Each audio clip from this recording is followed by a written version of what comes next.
Hallelujah, hallelujah. All right, y'all. Here we go on day three for live.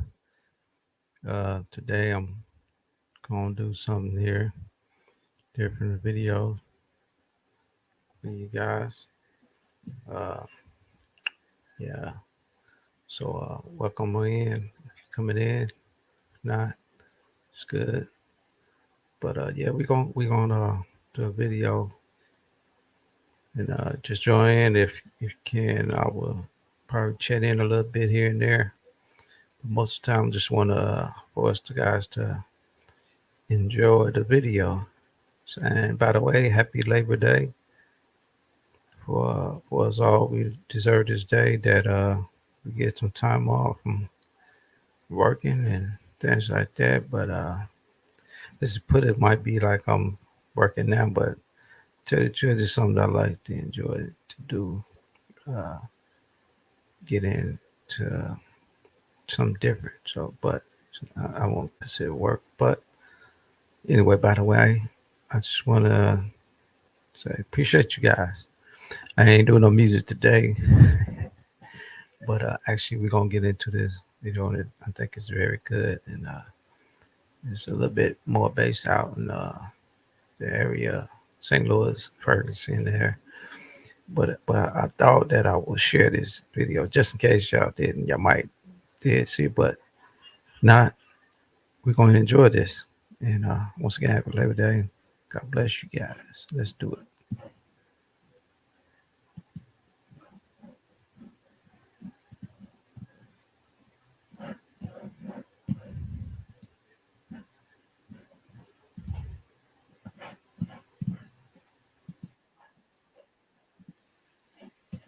Put guns in the communities, you put disease in the communities, you put poor food in the communities. All these things are designed to shorten your life expectancy. All these things are designed to give you physical issues and mental issues. These things are designed to keep you from thriving. The powers that be that are making that money at the top, they trying to kill us. All right. There we go.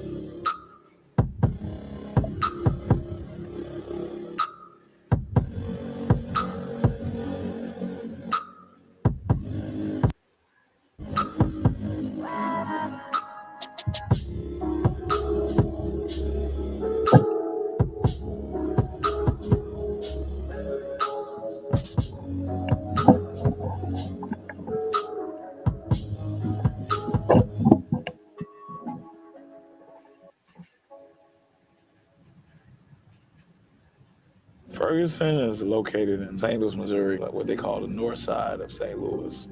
So this is the neighborhood I grew up in, right in Ferguson. We had a bunch of child deaths. It was a very close-knit neighborhood. My sophomore year in high school, we lost like 6 kids. But it seemed like it was always every year we lost kids, every year.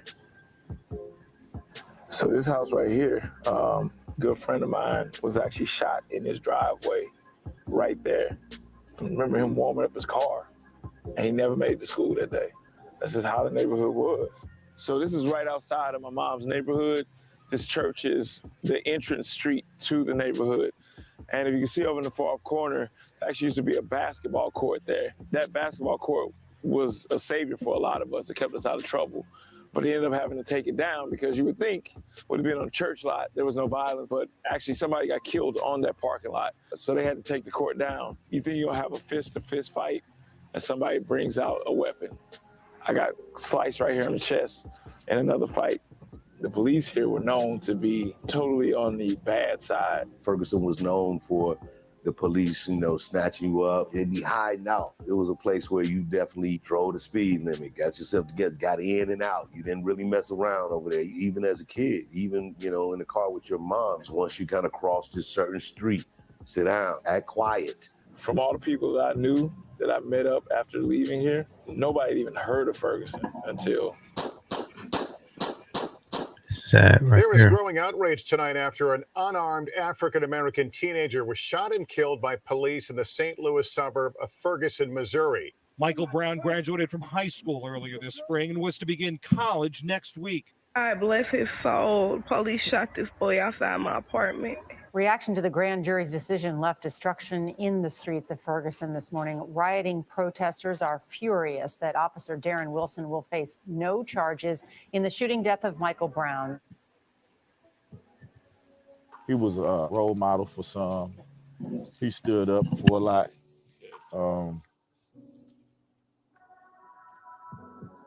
Everybody just was attached to him, you know. I guess it was just his spirit, you know. Big personality. Yeah. Mike wasn't the first kid that has been killed. And for people to come out in the numbers the way they did was just like unbelievable. But it matched who he was, you know. He was a loving, giving person, always willing to help, you know, and it's no different than what I believe he would have done if it was one of his friends. Sadly, black kids getting shot by cops is nothing new. Close to 500 black and brown people in the U.S. are killed by police every year, and most of them are youth. Black Americans are 2.5 times more likely to be murdered by police than white Americans. But it's not just the cops you have to worry about growing up here. Black youth are 14 times more likely to die from guns than white kids of the same age. Across all ages, Black Americans are 504% more likely to die by homicide than white Americans. The violence in St. Louis, we stay on the top of the charts, and I don't like how people brag about it. It's not nothing to brag about, but it has always been this way. You know what I'm saying? I remember back like 93 when I was a little itty bitty pup, and I seen things that I know I wasn't supposed to see, you know what I'm saying? And I know that it came with all the gangs and things of that nature.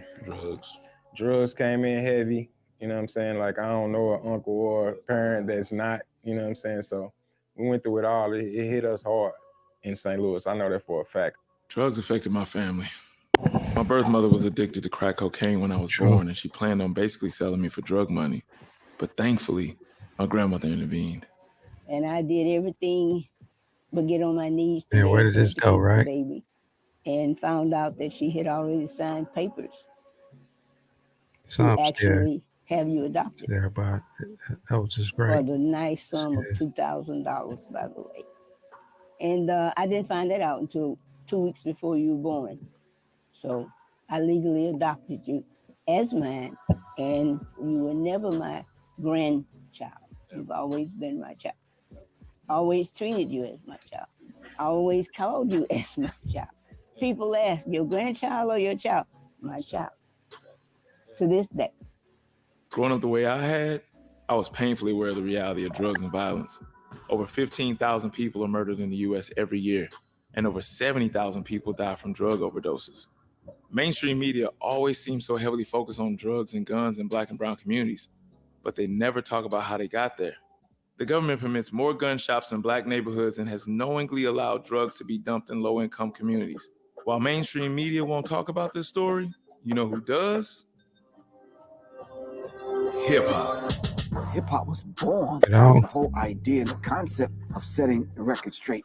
Most of the time, what you're hearing in hip-hop is actually what's going on day to day on the concrete in the street. news. A hip-hop artist is like a news reporter. You know, telling the stories of the people, just keeping it real in their lyrics, you know, keeping people on point. So hip hop is a voice. It's got the message out, like this is what's going on in our communities. Those were the first people that was basically speaking on justice in our community. I think it's crucial that we take the current events of the world, take that, put it in art form, into a rhyme. Or like a reporter that says it in a way that makes you dance. In a relatable, understandable way that made me passionate about it. Hip hop is like the CNN of the hood, right? Hip hop was created because of the lack of justice in our communities. Hip hop was built on the Black struggle. Hip hop is created from a need for social justice. What other platform has even honored our right to speak and speak our story and our truth? So it was always about social awareness. I learned a lot of what was happening through hip hop.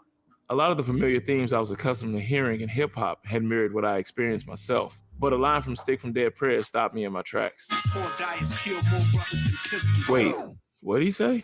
4 diets kill more brothers than pistols. Mainstream media is always talking about black on black crime killings, but I've never seen them talking about us dying from what we eat.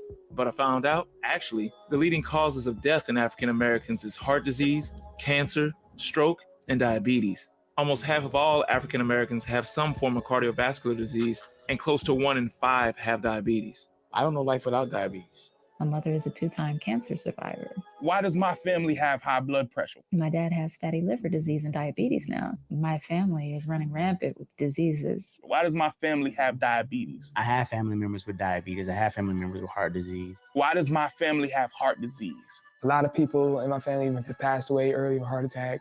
Why is my family dealing with these issues? What is that? Damn, that's right. My own family was dealing with these diseases too. When my mother was diagnosed with colon cancer, it shook us all. It particularly hit hard seeing someone I love so much go through so much pain. My mom has always been such an incredibly strong woman. She's the rock of the family. But watching her go through cancer treatment was the first time ever I heard her ask for help. She took on raising me by herself in her 40s, even though she didn't have to, because she never backed down from what needed to be done.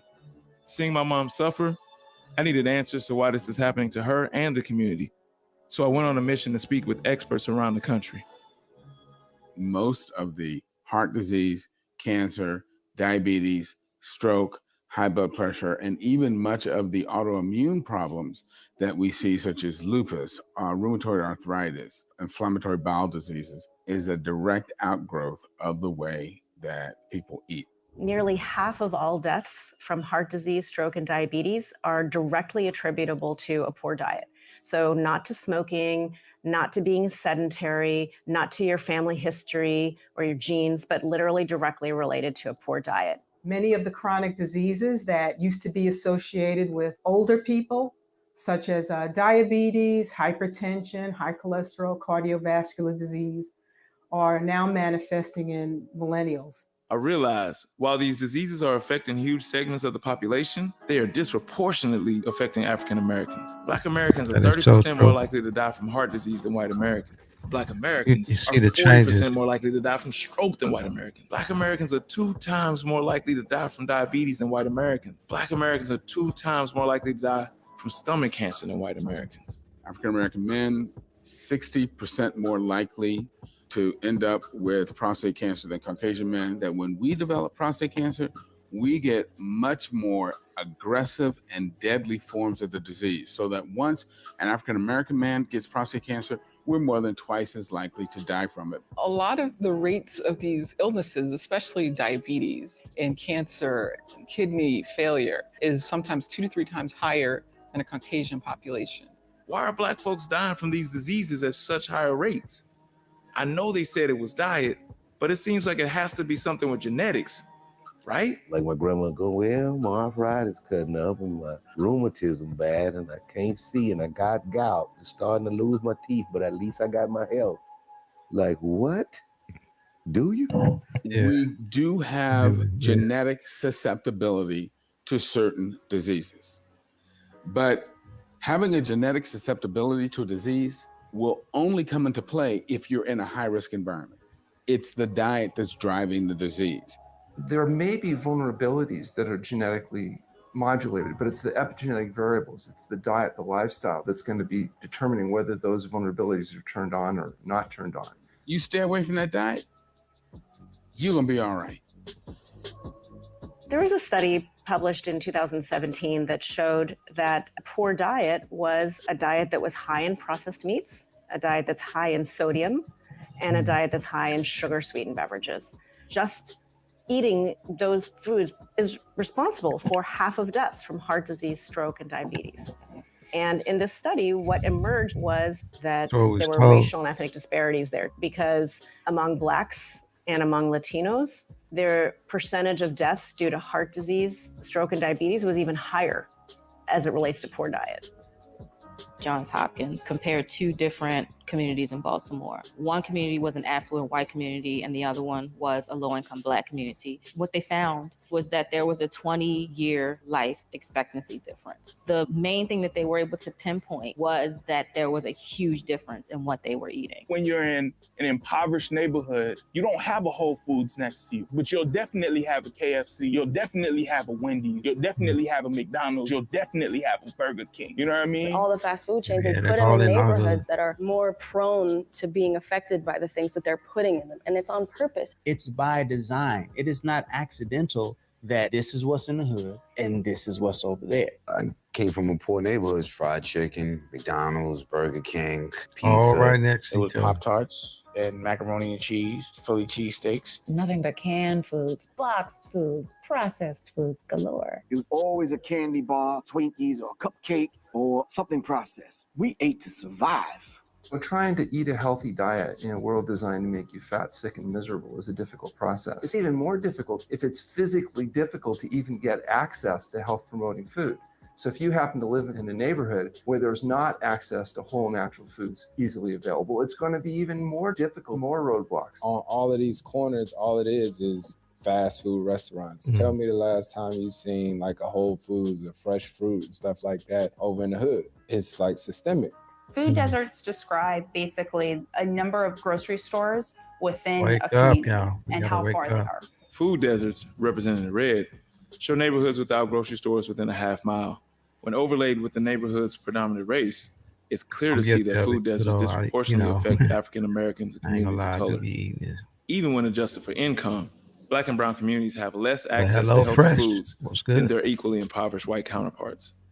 Only about 8% of African Americans even live in communities that have a grocery Thank store God. in them. In the food deserts, Thank God. you only have the opportunity to eat what's in the desert. Fresh Everything food. in the hood is how much? $1.99. You get 2 for $1. So your mother, who doesn't have much, gives you $5. You gonna try to make that stretch. It's easy to make it stretch because you can get 10-piece nuggets for $1. Unhealthy foods, fast foods. You go to the corner store, you get a sandwich with lunch meat. We all know lunch meat's not good for you. There's no reason for us to even be eating that. Then you could go to the corner store and you could get you like a 75-cent juice. It's not even juice. It's like colored liquid. But it's cheaper and it's accessible and it's what people grow up on. So I eat what my parents eat and they take me to eat at places that they go to eat and they take me to eat at places that are convenient and cheap. So you grow up and it becomes a generational thing. My mom bought McDonald's for me, but my mom prepared fried foods and processed foods every day for dinner. So that's what I do for my children. Well, most kids low income, they face not having any food. It is easier to obtain food that is hazardous than it is to obtain food that is nurturing. The trip is we keep calling it food and it's not food. They don't have food. Death is cheap. You can get $5 It's Kentucky Fried Chicken, $5 Burger King, $5 Taco Bell. Everything is garbage and cheap. People living in poverty are trying to survive. Ain't nobody got no gas money to be going all across town if we got a car. So it's gonna have to be something right around here. What's available and what's the cheapest? You know, that's pretty much how we making those decisions in the hood. Economics also dictates which type of stores will be available. I lived in a poor neighborhood, I lived in a middle-class neighborhood, and I lived in a wealthy neighborhood. It's a big difference between the food that's just there in the markets you go to. It's a big difference in the quality of food. If you go to more affluent neighborhoods, white neighborhoods, you'll see competition amongst healthy food stores. All right. Whereas in black neighborhoods, you see competitions amongst convenience stores. You go to Beverly Hills, you ain't seeing no Popeyes, bro. You ain't seeing no check cashing store. Yeah, it's fast food, liquor store, bail bonds, And gun shops. and gun shops. Yeah. In the United States, there are more gun shops and gun dealers than there are grocery stores. In fact, there are close to 15,000 more gun dealers than grocery stores. And yet again with Baltimore, they are disproportionately located in communities of color. City councils and planning commissioners will often permit more liquor stores in communities of color than they will in white communities. Not only are there fewer grocery stores in these communities, but some chains are actually preventing new grocery stores from opening up even after they've left the neighborhood, further robbing a community of access to healthy food. A lot of grocery stores, they have clauses in there that when they leave, for the next 15 to 20 years, another grocery store can't operate there. So the community is left without an option. They're either on foot, they're on the bus. Like transportation is an obstacle. There's a rule for traveling on the bus. You can only have 2 grocery bags. What? Yeah. So if you're going grocery shopping and there's a 2-bag limit, and you're feeding a family of 4 or 5 maybe. Or one. Yeah, you're restricted. I mean, there's so many things that prevent low-income people of color from being healthy. How can you take a grocery store from a neighborhood and not allow another one to come? It's an absolute travesty that we're living in a society where that kind of access to healthy food is denied to entire populations of people. When supermarkets were introduced, there were codes and laws and statutes that were passed that said you could no longer have more than 6 fruit trees in your front yard. You could no longer give your food to your neighbor. So those codes and statutes and laws are normally never written by oppressed people. There's actually an active hand in making sure that we living like this. You have the excuse that there's not enough economics in this, quote, poor neighborhood, but yet there's tons of fast food places in the same community and liquor stores that are thriving. So the money is there. It's just the choice of you're not wanting to serve this community. Why? It's not because of money. It must be something else. It's affecting Black and brown communities more than it's affecting other communities. That's just a fact. They show you the lack of concern for the people of this community, the health of this community. The injustice isn't being fairly spread around. It's here, pocketed in our communities and communities of color. It does feel like they're trying to kill us. It feels as though we're trying to be rubbed out. They keep food deserts in low-income areas. The government has all the power to change everything. Not gonna do it. If I can control the food and the water, I can control you. I think access to healthy food is definitely a civil rights issue and a financial issue, a depopulation issue, and just a wicked issue in general, my brother. While food deserts in urban African American communities are terrible, they pale in comparison to what indigenous Americans face. The Navajo Nation, an area the size of West Virginia, has barely a dozen grocery stores for the entire population. So we have only 10 grocery stores, official grocery stores. We have like 100 convenience stores. 80 to 90% of these stores are only carrying junk food. The 3 top killers of Navajo, they're all food and health related. The latest statistics said that 30% of our population have type 2 diabetes. And they're telling me now it's reaching up to 35%. And it's reaching down, what is scary, down to children. Because I've had so many relatives that have had cancer and diabetes and sitting in dialysis centers. It just broke my heart. I went to see my auntie, and the room had like 50 Navajo elders sitting in wheelchairs with amputated limbs. It was so sad. Historically, indigenous communities around the world are generally healthy places. In the 50s and 60s, it was thought that Dene folks didn't have diabetes because everyone was basically, healthy, and they were eating foods that were grown locally. And it was fascinating in the 90s, the KFC franchise with the highest per capita sales were highest here on the reservation.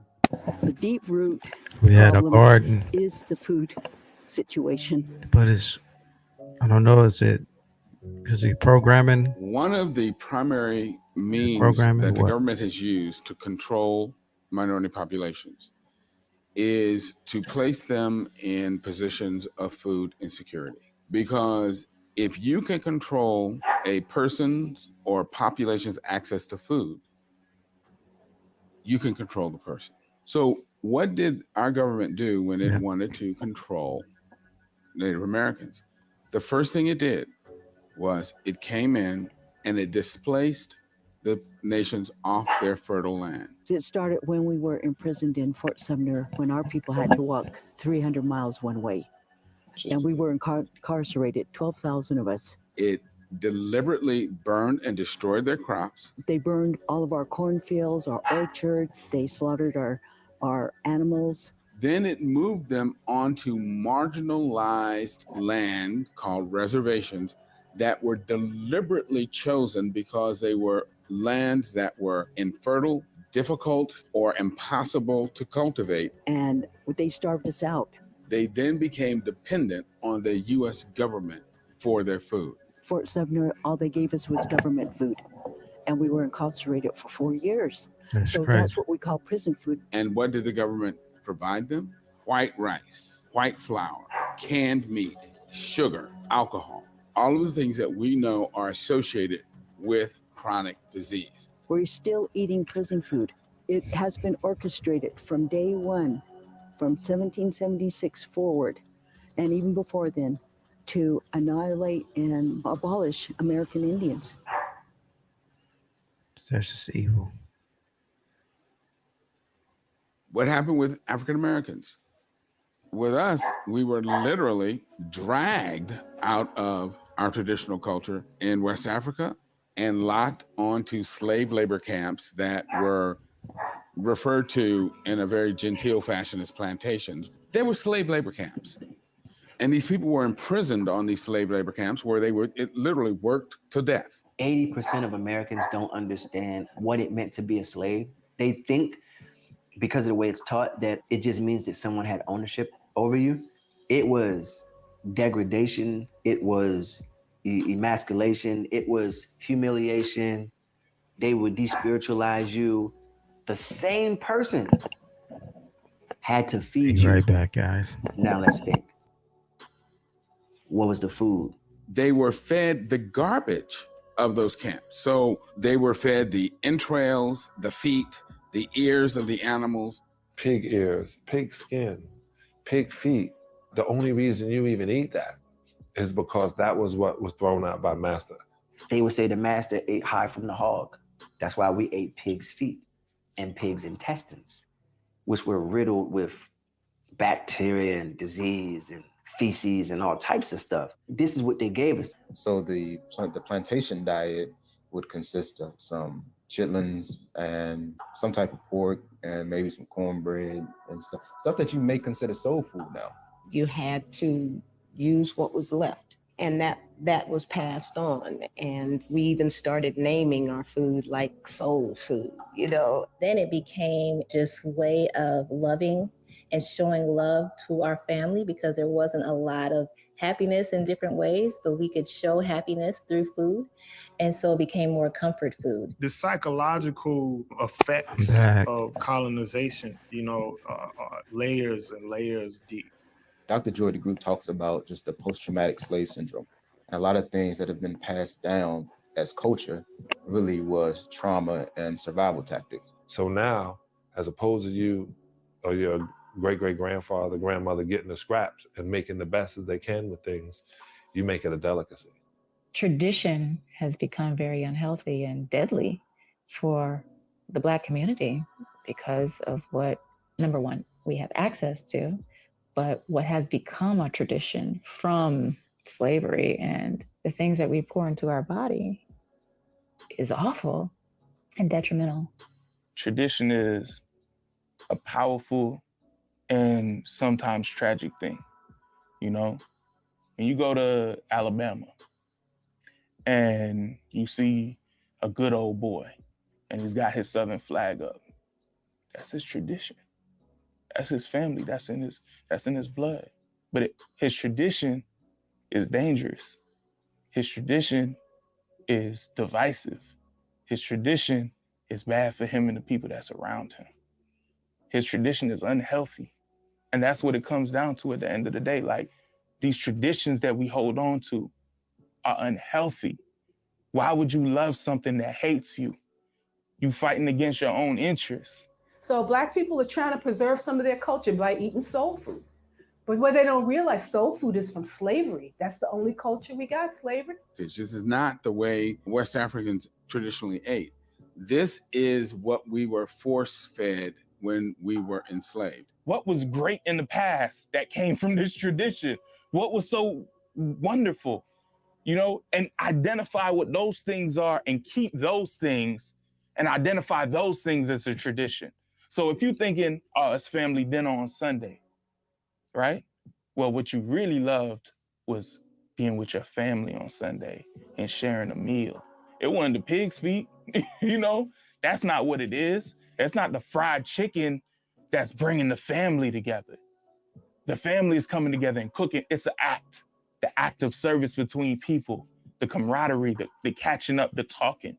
Those things don't need unhealthy habits to exist and be the tradition.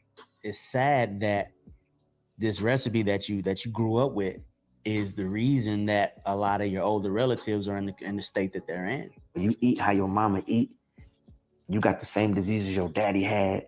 We prayed over that nasty stuff. You know, God bless this slavery food that we won't stop eating.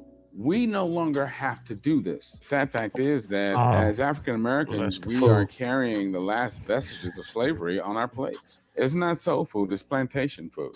This is not our traditional heritage. This is not the way West Africans traditionally ate. West Africans had agrarian-based communities where they grew their own crops, had diets that were built around whole foods, whole grains, vegetables, no dairy, very little animal food. A lot of what we ate were plant-based. And if we ate other beings, it wasn't all the time, every day, all day long, extra, extra, extra. It was what we needed, and that was it. A study conducted by the University of Pittsburgh showed that when Black Americans adopted a more traditional African diet, high in fiber, fruits, vegetables, low in fat, with little to no meat, after only 2 weeks, they started producing more anti-cancer molecules in their bodies, proven to protect against colon cancer in particular. In the same study, when Black Africans switched from their traditional foods to an American diet, their bodies produced microbiota that were cancerous.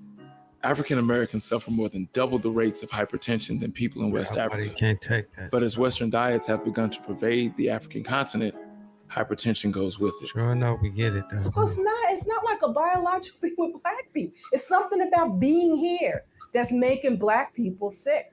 If we look at prostate cancer, it is about double in African American men compared to white men. If you look at colorectal cancer, it's higher in African Americans compared to whites. Cardiovascular deaths, same story. This is not due to any difference in genetic factors, because when we look in Africa, we don't see higher rates in Blacks in Africa. We do see it in the United States. It's food. As a doctor, there's a lot of foods that I'm concerned about that my patients are eating. And I would say at the top of the list are processed meats. And those are foods like ham, bacon, hot dogs, sausage, salami, cold cuts, sandwich meats. These are really prevalent everywhere. And a lot of people don't even recognize these foods as being processed meats. These are foods that are well known and documented to increase the risk of cancer as well as heart disease and diabetes. So these are foods that really don't belong in the diet at all. There's a direct correlation with the amount of animal food in the diet and the incidence of chronic diseases such as heart disease, cancer, stroke, high blood pressure, autoimmune problems, so forth. There's so many studies that show that a high animal diet increases your risk for cancer. Are they still selling hot dogs? According to the World Health Organization, looking at over 800 studies found a direct link between processed meat and cancer. It's a group 1 carcinogen, the same group as tobacco and alcohol, definitively causing cancer in humans. According to the report, 1 hot dog a day increases your risk of developing colorectal cancer by 18%. Eating 2 servings of processed meat a day, like bacon for breakfast or cold cuts for lunch, has a similar impact on risk of colorectal cancer as smoking. And yet these foods are served every single day in public schools, hospitals, prisons, and government facilities. If you were to take the lunch tray from a public school, a hospital, and prison and mix them up like a 3-cup shuffle, you wouldn't be able to tell which is which. You know it's bad, but you gonna feed it to your child. Like, that's a baby. You love the hell out that baby. You feeding that baby something that could possibly kill him it could kill him now. It's kids with cancer. That stuff deep as a mug. We know that red meat, beef is related to cancer of the colon, cancer of the stomach. Smoked fish is related to cancer of the stomach. And some people say, oh, chicken is good. Chicken is better. Then chicken is just as bad. It clogs it just as bad, if not worse. People think of chicken as a health food because it's promoted as being healthier than foods that are really, really bad for you. For men with prostate cancer, eating a lot of chicken increases the risk of the disease progressing 400%. Chicken is the #1 source of sodium in adult American diets, directly linked to high blood pressure. It's also the #1 source of dietary cholesterol. Women who eat lots of chicken also have higher rates of UTIs because chicken meat is so laden with bacteria.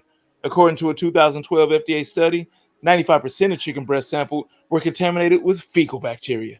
big problem is that people are getting 93% of their calories either from animal foods, meat, fish, fowl, eggs, and dairy products, or pleasure trap chemicals that are added to food, things like oil, salt, and sugar, to stimulate the dopamine cascade of our brain and lead us to overeating.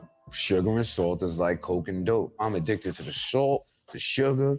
I'm addicted to the grease. You know what I mean? The whole shebang. Sugar, one of the biggest drugs on the planet. And our babies are totally addicted to this stuff. To the average 2 to 7 year old that's only about this tall, what's eye level in the grocery store? Come on, talk to me. The candy. That's what it looks like to them. So through their lens, you're not gonna have a healthy conversation about avocados, man, and watermelon and plums and peaches. You're not. When you say sugar, then it's things Wait a that minute, this have program- added sugars to it, which is basically all processed food. It's why grocery stores the size of And it's sad department that stores. we live in a world 80% of the Earth store is evil processed. like this. We have a health food aisle in the grocery store, Oh. and it makes no sense to me. The whole thing should be health food, and then you have an aisle of junk. You know, That's why it that's is- what you want. So when you add sugar Jesus, to food, the Lord, you're adding God, unnecessary yeah. calories and you're adding a substance that God does us not promote health. to look out But for when you things. eat foods that World are of evil, naturally right? rich in sugar, like fruits, you're actually getting fructose or the sugar in fruit along with fiber. You're getting it with antioxidants, you're getting it with phytonutrients. And that whole package together is an extremely healthful package. Fruit has never been shown to cause diabetes. Fruit lowers the risk of heart disease. It lowers the risk of stroke. It lowers the risk of cancer. It lowers even the risk of diabetes. It helps people lose weight.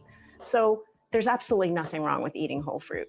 We naturally crave sweet. Why? Because sweet is fruit. Sweet is healthy, right? But the food industry uses our natural tendencies towards these foods against us, hijacks our palates by giving us these oversalted, fatty, sugary foods. It kind of turns our natural biological impulses against us. When you're having a lot of added sugar, it fulfills the same areas of enlightenment as some of these street drugs. So it's highly addictive. And we've thrown it in everything in the United States in the last 20, 30 years, especially in the form of high fructose corn syrup, which definitely acts in a different manner than glucose does. I mean, numerous studies have shown that. You know, that's another thing that you find in a lot of these urban environments, you know, is first ingredient water, second ingredient sugar, high fructose corn syrup. Corn syrup or other corn products are in virtually all processed food. Corn is one of the most heavily federally subsidized commodities in the U.S. In 2017 alone, the federal government gave out over $5.1 billion to help corn farmers grow even more corn. These taxpayer subsidies have kept the price of corn products artificially low, making things like corn oil and high fructose corn syrup ridiculously cheap. No surprise, we can see corn in virtually all junk food. Even the meat people are eating is connected to corn. Farm animals eat the majority of corn grown in the U.S. as a cheap way to fatten them up for slaughter, even keeping the price of meat artificially low. With all the federal subsidies, the meat and dairy industry received $38 billion to prop it up and to keep unhealthy foods cheap. That's more than the entire spending for all Section 8 housing vouchers. Only 11% of low-income households receive federal assistance, while more than 38% of U.S. farmers receive federal subsidies. That's the real welfare issue. If you take into consideration all the externalized costs of the meat and dairy industry that are imposed on society, a $4 Big Mac would actually cost $11. If animal products were priced where they should be without all the government support, without all the government welfare that's being added to the equation, very few people would even be able to afford these animal products. If you look at, say, the meat industry, everybody knows it contributes to heart disease. Everybody knows it contributes to cancer. And yet, what gets subsidized the most? The feed grains going into the cattle, going into the pigs, going into the chickens, so it makes meat cheap. The federal government gives massive subsidies to commodity food producers so they can make cheap, processed food, which makes their profit margins higher. The reason the government does this is because food corporations pay for congressmen's re-elections through their lobbyists to push through these policies. It's a pay-for-play system. Over the last 30 years, the meat, dairy, and egg industries have given over $134 million to U.S. congressmen. And so the government really doesn't have an interest in looking out for the health of the population because the government basically is being controlled and run by corporate interest, period. The U.S. Department of Agriculture, along with Health and Human Services, is responsible for creating the dietary guidelines for Americans. These guidelines, formerly known as the Food Pyramid, dictate all federal food policies. The committee responsible for creating these guidelines has been made up of people that have received money from the meat industry, fast food industry, sugar industry, alcohol industry, and virtually all processed food industries. So whether they're working for these entities or being See how evil that lobbied is? by these It's all about the money. entities, Look that's at really what's going on. There's too much money done to in the the health sickness of the for people. them to actually do their job, which is supposed to be to look after the country. The people that are telling us what's right or wrong are paid for by the people that See. aren't doing necessarily what's right. Whoever has the most money is the one that ultimately makes the law. And that doesn't It's make it very right important though. because most of the people that had the We bread vote cheated. this year, and Food industry is very conscious of influencing government I ain't policy by bringing controlling how they politics, spend their but money. And apparently we're there's electing there's people to office that are vulnerable to being influenced by that money and how it's spent. When I reached out to federal representatives for questioning, I got no response. One of the few politicians willing to speak out about this issue is New York City's Eric Adams. So although we have a crisis that the Department of Health is trying to fight in childhood diabetes, childhood obesity, childhood asthma, the Department of Health is spending millions of dollars to fight that crisis. Yet every morning in New York City, we feed 980,000 meals to our children that causes childhood diabetes, childhood asthma, childhood obesity. into So your own we're feeding understandings. the crisis that we have. Our senior centers, our hospitals, Department of Correction facilities, those prisoners are not running out to their local 7-Eleven to get junk food. They're being fed by the institutions. So when you start to do a real analysis of this crisis that we're facing, and you start to look at the hidden hand, you see that government is feeding the crisis. And once our folks start to realize that, listen, man, you guys have been playing us. There's one thing Black folks hate, don't play me. And once they realize they're playing us, there's going to be a game changer throughout the entire country that's going to sweep the entire globe. Another major food program the government oversees is public food assistance. So I went to speak with government food policy expert Kyle Ash. SNAP is formerly called food stamps. It's the main food welfare program in the United States. It's providing food assistance why to about food 10% of food. the US population. SNAP participants are worse off in terms of diet-related disease. If you're on SNAP, you're more likely to be obese and suffer or die from almost every single diet-related disease. $80 billion a year is what the SNAP budget is. I mean, that's a lot of money. Most of the money is going to buy animal products or junk food. So it makes total sense that Coca-Cola, PepsiCo, the large makers of soda would want things to stay the way they are, right? Imagine if in a food desert, say in Southeast DC, where people can't walk to a grocery store to buy produce. But if USDA prioritized healthy food, so the SNAP dollars had to go to something that was healthy, that actually provided nutrition for the people that rely on it, the bodega would stock that stuff because that's the money that they're getting. They're getting SNAP dollars. They will start stocking healthy foods. You'll start to address the problem of food deserts. The onus is on the government to change the program. It's a government program. Let's empower SNAP participants to eat more healthfully. That seems to me a more appropriate frame for a public health policy.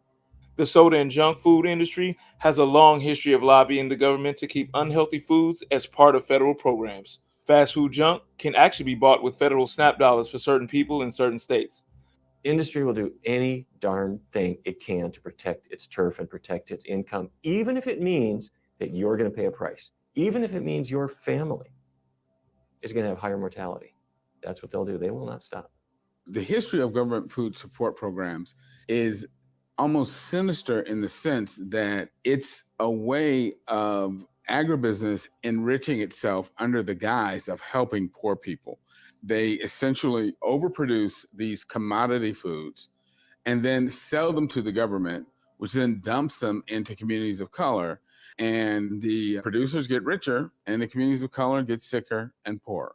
The government even oversees a federal marketing program called Checkoffs, created to promote these unhealthy foods. And you've probably heard some of the advertising slogans like the incredible edible egg or milk what does a happens, body you good. also That was a pass it state right checkoff along program. to the Milk kids. mustache was a checkoff advertising program, I know. There's the whole slew of them.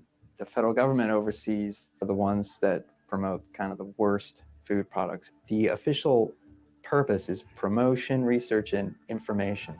And so they create these research programs, the only purpose of which is actually to drive the economic interest in whatever the commodity is. So in this case, they decided, hey, well, maybe we can sell beef to young mothers and have their infants be eating beef as their first solid food. This is the, your 5-month-old kid should eat beef. It literally has the beef stamp at the bottom of it. Like anytime you see a baby and the beef stamp, there's something wrong. The food system is selling us things that's not I what it think says different it countries is. do different It's things advertising things without full than disclosure. we do here. Then you got the money, you got lobbyists, you got the FDA behind you, and then you could put up all these ads on TV, and you try to control the narrative. Commercials and ad campaigns work. It's just, you see how good this looks? It's good for you. Even though if it's literally death on a plate. They tell kids, you gotta love this, you gotta love this. And they tell parents, this is cheap food. You can feed your family with this. We're not eating this way just because we woke up and said, let's eat garbage today. It's because that was what is purposely fed to us. What's happening now is people are getting access to highly heated, beaded, treated processed foods, and it stimulates their dopamine cascade and essentially sets up almost a similar situation that you see in addiction. They're trying to make money from us, even if it's at the expense of killing us. It's like being a drug dealer. So when I was a drug dealer, I really had no conscience of the drug addicts and what my effect on my drugs did to them. And I think that's just how a person that sells food feels. They just don't really look at their consumer. They don't care about their customer. They just want the money. And the way that these unhealthy, horrible foods are And being all the bad just things in the dumped neighborhood. into these communities, we need to see that as much of a threat as we saw crack Drugs, being dumped into our food, communities. guns. The crack epidemic has decimated communities. But even at the height of close to 14,000 crack and cocaine overdose deaths in the US per year, that still is not even 1/40th of the number of deaths from just heart disease. It's 600,000 people dying of heart disease every year. Those are lives. You know what I mean? As bad as the police is in our communities, they ain't even that bad. They ain't bad as the hamburger. It's really killing way more people than police brutality is and inner city violence. People are dying, in droves of all economic statuses. Of course, police brutality matters. Of course, we should be outraged. Of course, we should have a movement to stop that. But if it's about lives mattering, we have to recognize it on the same playing field as police brutality. You know what I mean? It's diet brutality, substance brutality, access brutality. Because poor diets kill more brothers than pistols. We fighting for our lives like Michael Vick's pit bulls. As Black men, we're dying off so quickly in so many ways. We definitely say the fork is worse than the gun. We're dying more from poor food than we are from any other thing. You just die slow. Your family just watches you die. I see families being torn apart by death, whole entire families being decimated by preventable diseases. Going to the funerals where at the repasts there was fried chicken, chitlins and all these things that were the very things that contributed to the death of the person that we were mourning. Looking at all this death, I started thinking about all the people involved in these companies. I wondered, how do they sleep at night knowing what they are doing to children, families, and entire communities? So I started digging. Popeyes, one of the world's largest fast food chicken chains, found predominantly in Black communities, that uses almost exclusively Black people in their marketing. With Black spokesperson Annie, is white founded, white owned, and historically white managed. Church's Chicken, a popular fast food chain in Black neighborhoods, is also white owned and run. KFC, owned by Yum Brand, is again predominantly white owned and operated. The stereotype of Black people loving fried chicken seems to be of white making. And while these companies' products aren't exclusively killing Black folks, it's clear to see that they have targeted the Black and brown community. We're the number one target. A poor brown man is the number one target. And then I feel like everybody else is a target too. Even poor white people, even middle-class white people, because they don't know what they're putting in their kids' bodies. They have pushed and marketed their garbage products on us. It really felt reminiscent of the drugs being dumped into the communities.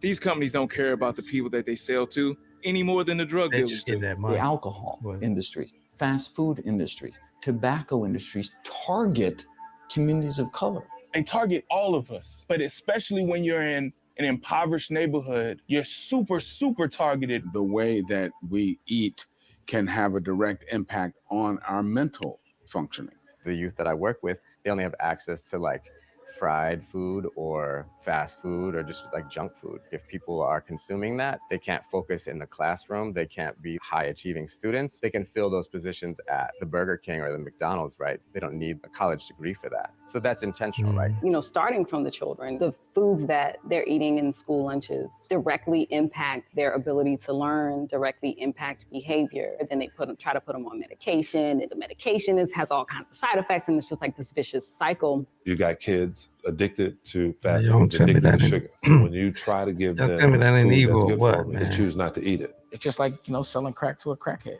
to the extent that it becomes addictive, because at that price point, you can get a certain fix.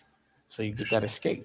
You know, a lot of people think about unhealthy foods and often associate it with disease like cancer and high blood pressure, but it is something that directly affects the brain. The fact that we even have this idea of like a mind and a body, though they're separate entities, is really kind of bizarre. If it affects your body like that, how could it not affect your mind? It's like we don't get cut off at the neck. The effects of sugar and the chemicals and artificial sweeteners on the brain. Our neurotransmitters are affected by all these chemicals and pesticides on our foods. That's right. It's affecting the software. How we eat affects how we act. So if I want to keep a certain culture down or doing stuff to each other or always mad, angry, poor this way, not thinking correctly, I can feed them dirty food, bad water, all that. Man, it's crazy. Stress is a silent killer. And I see that as a huge factor among African Americans who carry a lot of stress. People who eat meat have higher levels of the stress hormone cortisol in their blood. According to one study, eating meat increases stress hormone levels higher than the stress of losing a spouse. Animals experience hormones. They experience cortisol, which is like the stress hormone, and fear, and that is like a vibration, and it goes out into them. You know, just like serotonin, when you're happy, you're releasing serotonin into yourself. So think about those seconds before you die. You're releasing all that fear into the flesh, and then it's slaughtered, and then it's prepared for someone to consume. So you're consuming a vibration.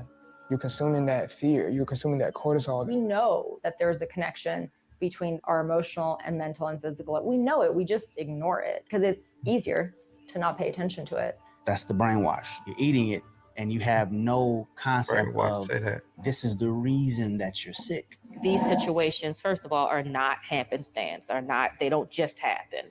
I think that they're carefully orchestrated. They are the result of people who see an opportunity to exploit others. And the next thing you're going to ask me, do the cigarette companies know that their cigarettes are not healthy? Do the alcohol companies know that there's a problem? Of course they do.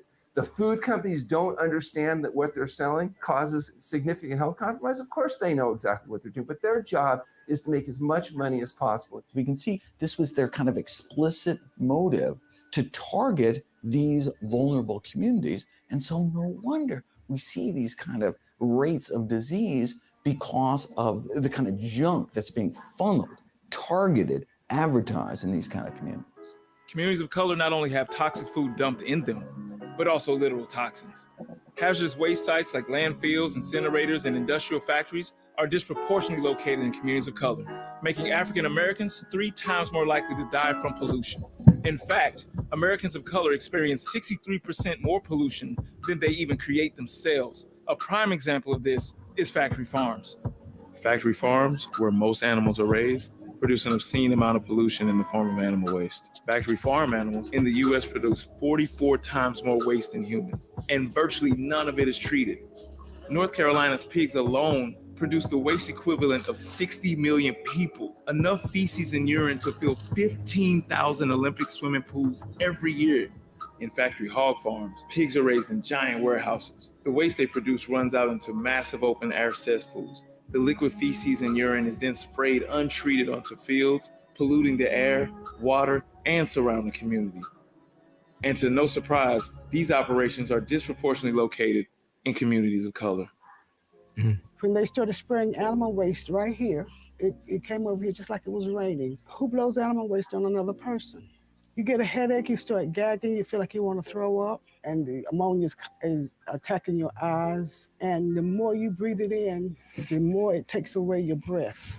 And if you go inside, it's not as bad, but you can still smell it inside. There's no way you can keep the odor out. Some folks from Johns Hopkins University came down, they did a study. They took these Q-tip swabs and they went inside people's homes They swabbed the walls, they swabbed refrigerator tops, microwave tops, tabletop, couches, children's toys, coffee tables. Everywhere they swabbed, they found animal waste. And it was pig waste. We have almost 10 million pigs in the state. We have more pigs than people. These are factories where you can have a building 500 feet long that has 22,000 chickens in it. You can have a building half that size that has 1,000, 1,500 hogs in it, all producing enormous amounts of waste. Where's that waste going to go? It goes into the environment, into the communities. You go up this creek, and it's this CAFO's on both sides, and you see these ditches just running into the stream. It's just pure, straight hog waste running off these fields. We are drowning in animal waste in eastern North Carolina. If the river's not healthy, people aren't healthy. If the people aren't healthy, probably something in the environment, the river, not healthy. People are getting sicker here. They're dying earlier. They're staying sicker longer. When you look at the impacts from these CAFOs, concentrated animal feeding operations, whether it's hogs or it's poultry, they were strategically located in or near communities of color. If you are African American in North Carolina, you're almost twice as likely as a white person to live within 3 miles of a swine CAFO. If you're Native American, you're more than 2 times as likely. And so we call it environmental racism. We don't think that it was a mistake that these animals are being found in our community. The industries perceive the people that have the least amount of economic and political power to fight them off. The state has an obligation to rectify that. They have an obligation to stop permitting that. Well, personally, when I started complaining, Hog Farmer came over and I was at the end of the road here mowing grass and he had a stick like he was going to hit me with it. And they came over here twice with a gun. They came over here and shook my mother around. She was sitting here in the living room and he went in and he grabbed onto a chair and started shaking her.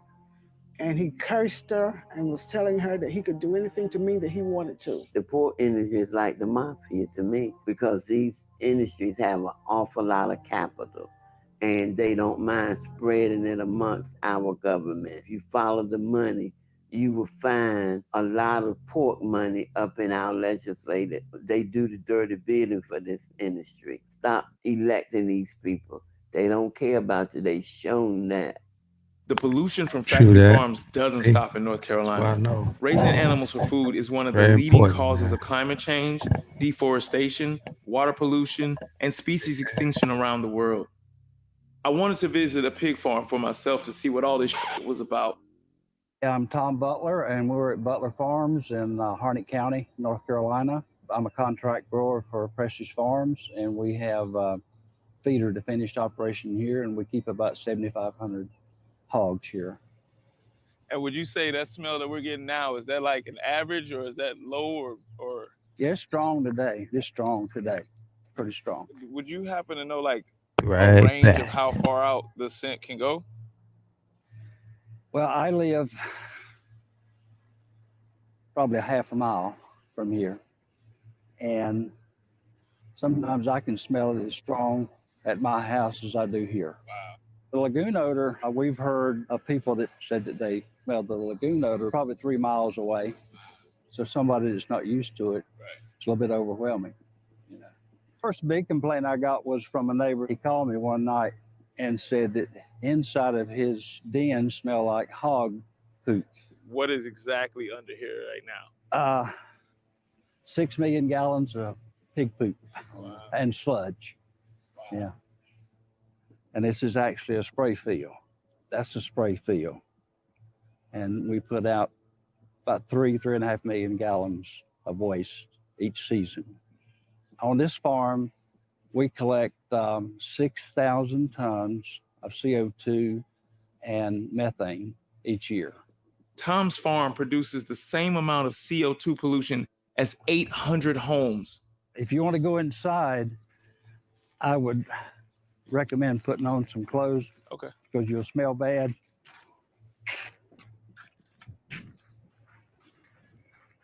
Stepping into the shed, I was overwhelmed by the smell. It was nauseating and honestly, it smelled like death. Being protected from head to toe and seeing the animals covered in each other's wastes, crowded together, realizing that 97% of all pigs are raised the same way, made me think back to all the pork sandwiches, ham, bacon, sausage, and hot dogs I had ever eaten had come from a farm just like this.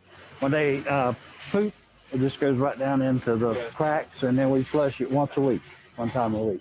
Okay. Do you ever like spray this down, or just it automatically just kind of washes down itself? We wash it once every 20 weeks. Hogs in a CAFO environment is much more manageable. It has issues like with disease and crowding and this type of thing, and we know that can cause the superbug issue, where they have a bug that antibiotics do not have any effect on them. Tom's openness about his farm and industry was shocking, but nothing was as shocking as what he said sitting in his office after taking off his mic. This is a traditional tobacco farm, and I spent the first half of my life killing people with nicotine and tobacco, and I've spent the second half of my life up until now killing people with pathogens, polluted groundwater from hog farm. As far as I know, that being unethical or acting in an unbusinesslike manner, it's not illegal. It's not against the law, but it's just commonplace now what we do. Wow. Tom's callousness showed a total disregard for life in general, not only for the health of the residents of the surrounding communities, consumers, and animals confined in these sheds, but also the individuals that have to work in these factories. The workers at the slaughterhouses or factory farms, and many of them are immigrants who don't have a legal permit to work in the country, so they are very vulnerable. They are paid low wages, and they are very exposed, and they cannot really speak up for the treatment that they suffer. In some slaughterhouses, they even have to wear diapers because they cannot even take breaks to go to the bathroom. It's no surprise that many slaughterhouse workers become desensitized, or they have other problems, psychological problems after that. They also become more prone to be violent to other humans as well. These people are poorly treated, and they are just also victims of these systems. Most workers who work there they are working in these places because they have no other options. Some of those with no other options are people locked up in prisons. Some slaughterhouses and meat processing facilities use imprisoned people as labor. People serving time for nonviolent crimes can be forced to violently kill, dismember, and butcher hundreds of animals every day. It's really mentally disturbing as far as what you're dealing with. They really wanted me to get on the saw and saw the cows in half. A lot of people got sick working there, I guess because of blood, and it's like bloody everywhere, so really a real health hazard kind of place, you know what I mean? Once they give you a job, you have no choice but to work it. I don't think it helps you better yourself. I don't really think it helps a person to better themselves by doing things like that. This is a social justice issue. Yes, I really believe, and I know in my heart that it is. The history of prison labor linked with violent industries doesn't end with slaughterhouses, though. Imprisoned people's labor has been used to make military uniforms, body armor for combat, and police uniforms. African Americans are disproportionately wrongly convicted, charged, and sentenced to more severe punishments than their white counterparts for the same exact crimes, filling private businesses disguised as prisons with predominantly people of color. These prisons lease or contract out imprisoned people to private companies to make the uniforms for the very same system that put them there. It has been argued that this is nothing more than modern-day slavery. The filthy conditions of these slaughterhouses and factory farms that people are forced to work in are perfect breeding grounds for disease. Factory farm workers are more likely to be infected with respiratory and immune-compromising illnesses that can spread to the entire community. And it's actually, at the moment, it's a crisis because in these farms, they utilize, for instance, antibiotics to make the animals grow for production. In fact, today, the animal farms are consuming more antibiotics than antibiotics are consumed in American hospitals. In fact, close to 80% of all antibiotics sold in the US are fed to farm animals. Not only is this creating dangerous, untreatable infections like MRSA, but superbug viruses as well. Most of the world's killer pandemics have come from raising and eating animals. The 2009 swine flu pandemic that killed over 500,000 people around the world originated from a pig farm in North Carolina. The most recent pandemic, COVID-19, which originated from eating animals as well, has disproportionately killed African Americans. African Americans are over 3.5 times more likely to die from coronavirus than white Americans. Indigenous communities are being particularly hard hit. At the time of making this film, half of all COVID-19 deaths in New Mexico were Native people. But this isn't the first time. The history of Western livestock diseases is responsible for killing over 56 million indigenous people in the Americas through smallpox, avian flu, measles, and more. It has even been purported that these animal diseases were used as biological weapons to kill Native people with smallpox-infected blankets. Europeans not only inflicted new diseases on indigenous people, but they also forced their European diet and foods on colonized populations, perhaps the most egregious being dairy. Historically, we know the Europeans brought over the cows, the chickens, the wheat, all things not native to the land, and imposed this way of cooking, right? You go to any chef school, it's always French-based, which is dairy. The single most problematic food that I see in practice is the consumption of dairy products. Cow's milk, which is what most of us are talking about when we're having dairy, is made for a baby cow. And if you aren't a baby cow, then it is not a perfectly designed food for you. It never made sense for me, like why we would drink a cow's milk and not a human's. I just don't logically understand that. Dairy products are a collection of compounds that people can ingest, but they are no more of a food group for humans than tobacco. You can choose to ingest tobacco, but you don't need it, and it's not good for you. And the same is true of dairy foods. In fact, dairy is linked to quite a few health harms, including heart disease, stroke, a variety of cancers, and it's linked to autoimmune disease, as well as a lot of gastrointestinal symptoms like gas or bloating for people who are what we used to call lactose intolerant. Prior to the mid-1960s, people thought lactose intolerance was a disease. And in 1966, researchers went to the Maryland House of Correction, and they tested white prisoners and black prisoners. And what they found is in the whites, lactose intolerance, very rare. In the African Americans, very common. And it wasn't just African Americans, it was Asian Americans, Native Americans, everybody other than Caucasians had a very high rate of lactose intolerance. It's actually the normal state of things for most of the world to actually not be able to process lactose. And yet we're still pushing it and we're still talking about it as though it's a small problem. If you are eating something that you are not able to digest, that's a problem. That's not going to be good for you. We shouldn't be saying you need milk at every meal if you can't digest milk. There's something really insidious about the way that government agencies are promoting and pushing dairy in particular. Wait a second. What about the majority of communities of color that can't even digest it? African Americans being 75 to 80% lactose intolerant. East Asians, somewhere around 90%. Indigenous Americans, even higher, up to 95%. I think we're so used to the disruption that dairy causes in us that people are just kind of like, well, you know, I get a little bubbly in the stomach or have gas for 5 hours. I'm like, that's a problem. You shouldn't be doing that. So dairy is the worst.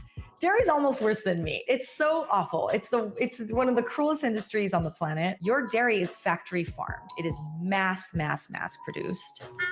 Without question, it's our most important food, containing phosphorus and calcium that build healthy bones and teeth. And thanks to modern dairy science, these elements are made more valuable by the addition of vitamin D. Dairy foods have never been shown to improve bone health. In fact, in the Harvard Nurses Health Study, the women who consumed the most dairy products had the highest risk for hip fracture. We know that dairy is a high risk factor in prostate cancer, for instance. It's also the #1 source of saturated fat in the American diet, which is, of course, a strong risk factor for heart disease. When we eat animal foods, there's a lot of hormones there. Dairy foods are very high in estrogens. Estrogen that your body doesn't make, we call that exogenous estrogen. It attaches to hormone receptors in the body. So which tissues have hormone receptors? Breast, prostate, ovary, uterus. Those hormones attach to those tissues and it makes things grow. The proteins in milk are often associated with aggravating many of the inflammatory conditions and allergic conditions.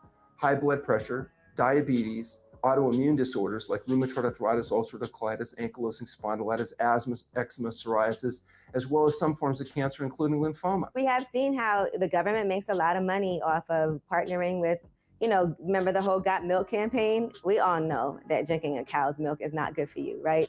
And that you can get calcium from other sources. It doesn't have to be from cow's milk. And I don't even know what that is. It's disgusting. Now, they tell you that the government's out there to protect you, and they have strict rules that say that, milk products can't have no more than 750,000 pus cells per cc. I guess if there was more than that, it'd be like pure pus. I think that drinking milk essentially is like finding a festering wound on a cow and sticking a straw in it and sucking. Makes you just want to puke thinking about it. So the single biggest advice I give to patients, number one on the list, is stop the use of dairy products. It's important for people to recognize that not only do we not need to drink milk, but we can actually get all of the nutrients that we might find from milk from healthier sources, namely plant foods. The schools, the school districts, everybody has an economic incentive to force kids to take and drink dairy-based milk. A kid who might be lactose intolerant, and he says, I can't drink milk.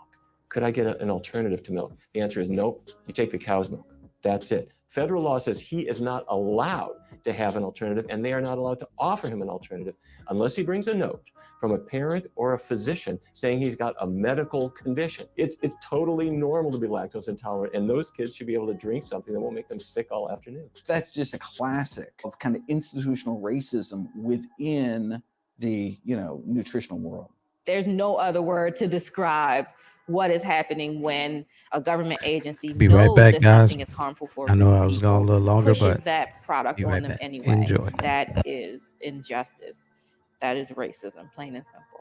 Systemic racism plagues virtually every facet of our society. Before we even have a choice about food, we are up against terrible odds. Black babies have 2 times the infant mortality rate as white babies, and our mothers are 4 times more likely to die from childbirth. If you don't believe that racism plays a role in this, Black newborns are 3 times more likely to die when cared for by white doctors than when cared for by Black doctors. By contrast, the mortality rate of white babies is largely unaffected by the doctor's race.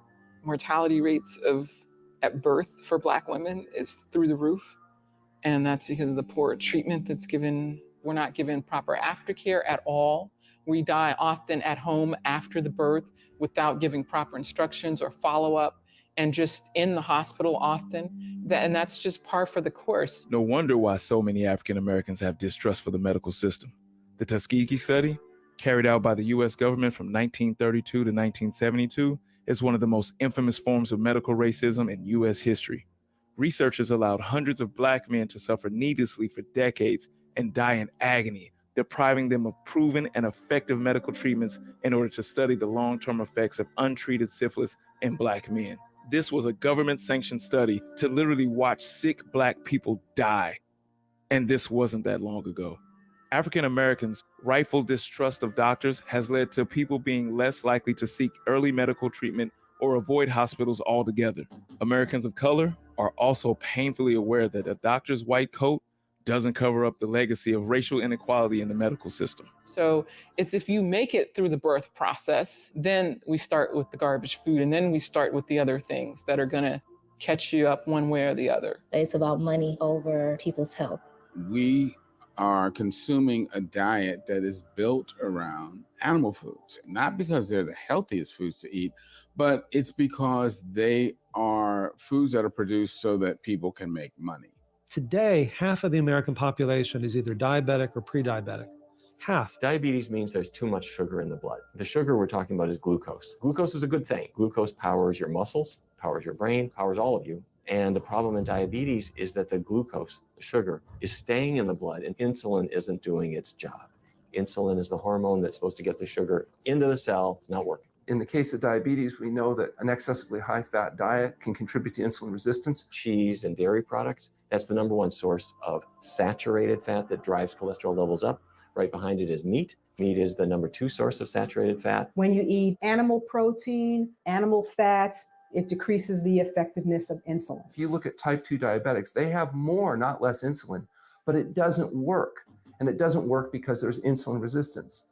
Obesity certainly is associated with diabetes, and reducing obesity is the desirable goal, but ultimately comes back to controlling what you put in your mouth. I talk to my uncles And they're like, I grew up on McDonald's and I grew up on ribs and this and that. And it's like, okay, and that's why you lost your leg 2 months ago from diabetes because of that. But they don't equate one to the other. It's rare that you go into some like black kid's house and there isn't an uncle in the back room with his leg cut off that you never see. It's not often that I meet someone that doesn't have it or doesn't have someone in their family that has it or someone that died from it. 1 out of 3 people is supposed to have it in the next 10 years.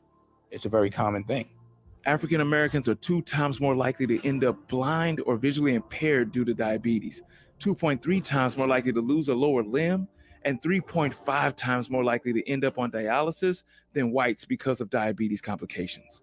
Obviously, once you end up with a leg amputation or kidney failure or heart disease from your diabetes, you're going to lose an average of 17 years of life. When I learned that I was diabetic, type 2 diabetic, was losing my vision in my left eye, I had permanent nerve damage in my hands and feet. My right thigh had serious nerve damage. I had an ulcer. Cholesterol was through the roof. High blood pressure. The black package. We know the song. Yeah. So the complications of diabetes are really awful, any one of which would be awful. But getting your blood sugar down with diet and lifestyle, you can prevent all of those horrible complications. Your diabetes is not caused by a metformin deficiency. It's caused by food. And we've got to tackle the food part of this. Eating just 1 serving of processed meat a day increases your risk of developing type 2 diabetes by 51%. No other food comes even close to that. Dr. Neil Barnard and colleagues conducted multiple peer-reviewed replicated studies showing that when people suffering from type 2 diabetes remove animal products from their diet and replace them with whole fruits and vegetables, they were able to reverse the disease. When you go on a whole foods plant-based diet, your body becomes more insulin sensitive. You can reverse type 2 diabetes. You need less and less insulin or other drugs like that. And under your doctor's supervision, most people can reduce or oftentimes get off of insulin altogether. About 80% of our type 2 diabetics will be able to achieve normal blood sugar levels without the use of medication. They can reestablish health and maintain health. 3 weeks, my vision totally cleared up. In 3 months, the ulcer went away, my nerve damage went away, my cholesterol went from a 217 to a 57, my A1C went from a 17 down to a 5.7, a pre-diabetic level. No medicine. All food, healthy food, good food. And it was the realization, it was an aha moment that it was not my DNA, it was my dinner. Untreated diabetes also causes heart disease. Cardiovascular disease is still the #1 killer, despite all of the research, despite all the procedures and all of the information that's been out about cardiovascular disease. So cardiovascular disease, combination of heart attacks and strokes caused by stiffening of the arteries, atherosclerosis, which is caused by the standard American diet and lifestyle. In heart disease, there are atherosclerotic plaques in the arteries. Plaque refers to the buildup of cholesterol particles and other inflammatory particles inside of our blood vessels. So not only is the blood flow blocked as that plaque grows inside the blood vessel, but the plaque itself can rupture. One of the bumps breaks open, that triggers a blood clot. That's all it takes to stop the blood flow through that artery. And everything downstream gets no blood flow, no oxygen. The heart muscle there dies. If this happens in your brain, the part of the brain dies. That's still the #1 killer and what we should be really concentrating on, because for some reason we're not doing better with that. And it's probably one of the easier diseases to treat. All these diseases are symptoms. When your blood pressure goes up high, it's not, okay, the disease is high blood pressure. It's a symptom. Your body is trying to tell you, there's something that's not right here. High blood pressure, as we've talked about, is one of the leading contributing causes of death and disability. It's so ubiquitous that the majority of people, by the time they reach 65, have high blood pressure, and it's a preventable and treatable illness. So wait a second, if most of us over age 60 have high blood pressure, maybe it's not a disease, more just a natural inevitable consequence of aging. But no, we've known for nearly a century now. 2 years at this Royal Kenyan Hospital, 1,800 patients were admitted in one study. How many cases of high blood pressure did they find? 0. Wow, they must have low rates of heart disease. No, they had no rates of heart disease. Not a single case of arteriosclerosis was found. So we've known that there is not epidemic heart disease among people that are centering their diets around plants, but you don't know its cause and effect until you put it to the test. When researchers took people with heart disease, put them on the kind of plant-based diet followed by populations that did not get epidemic heart disease, their hope was, say, maybe we could slow the disease down a little bit, maybe even stop it. But instead, something miraculous happened. As soon as people stopped eating artery clogging diets, their bodies were able to start dissolving some of that plaque away, opening up arteries without drugs, without surgery. Look, if that's all a plant-based diet could do, reverse the #1 killer of men and women, shouldn't that be the default diet until proven otherwise? And the fact that it can also be so effective in preventing, arresting, or reversing other leading killers like type 2 diabetes and high blood pressure would seem to make the case for plant-based eating simply overwhelming. My own uncle suffered a heart attack and passed away. It shook my family to the core losing him too young. And the thought that his heart disease was a treatable condition hurts even more. If eating plant-based can reverse the world's major killer diseases, why aren't we hearing more doctors talk about it? In medical school, nutrition has really been overlooked. Now, that would have been defensible if it weren't for the fact that nutrition is the single biggest factor in causing the diseases that we're dealing with. If you look at how doctors get their information, it's through continuing medical education, almost all of which is bankrolled by the pharmaceutical industry. They don't make a dime if you're healthy. They don't make a dime if your disease goes away. They make money if you are sick and stay sick. There's no money in wellness. It's money in keeping people sick. If you look at most of the sales of things that go across the cash register at the drugstore, it's for things that are not designed to cure the disease. They're designed to manage it. So let me get you on medications for your diabetes and you'll never come off. Let me get you on medications for your cholesterol. You'll never come off it. Medications for your high blood pressure. You'll never come off them. That's the idea. And the reason the doctor knows they'll be on drugs the rest of their life is because the doctor's guaranteeing that if they do what they're told, they'll never get well. They'll be sick forever. If taking a pill solved our Doctors always problems, we would prescribe be living the medicine, longest don't they? because we consume almost half of the world's pharmaceutical drugs, yet 39, 40, 41 other countries live longer than us. Taking the pill is not the answer. Can it be used as a tool, especially short term? I'm for that. But there has to be a game plan to get it off. And there has to be justification for it. You The just cure is can't not stop it. lucrative for anyone. Keeping people sick is very lucrative. You just can't There's stop the it like that. diabetes machine where it's just a money-making machine. And once you start here, you never get out of it. So of course they're not going to talk about it because They tell it you is not set to up just stop to the keep you medicine. sick. There's no money in curing people. But Because I cures guess exist. the other Now side you on effects. pills, you on medicine, you on dialysis. Everybody's getting paid except you. You hurting. Your health is not their main priority. They trying to keep you sick. Big pharma and pharmaceutical companies are making billions of dollars off of all of us. Government is involved, the educational system is involved, pharmaceutical, the medical industry, all of it. The pharmaceutical industry spends more money on lobbying the government than any other industry. We have somebody In talk 2018, about, out of 535 U.S. representatives, only eliminating 21 that. didn't accept money from pharmaceutical companies. The U.S. is one of only 2 countries in the world that allows pharmaceutical companies to advertise to consumers. No wonder we Well, they're consume working close to against us. half of all prescription drugs, while being only 5% of the world's Me, I'm population. saying. Not only do we consume more, we pay more. Americans are charged on average The one they just 300% announced more is for working medications against than the us. world average, making healthcare in the U.S. the most expensive in the world.